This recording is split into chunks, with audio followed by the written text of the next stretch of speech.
Hello, in front of me I've got 8BitDo Pro 3 controller. In this video I'll show you how to activate turbo button.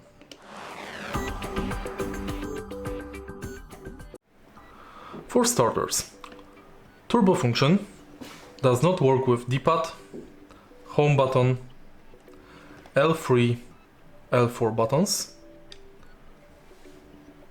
PL and PR buttons. Turbo setting will not be saved permanently and will revert to default settings after the gamepad is powered off or disconnected. To activate turbo button, press designed button and press it with star button.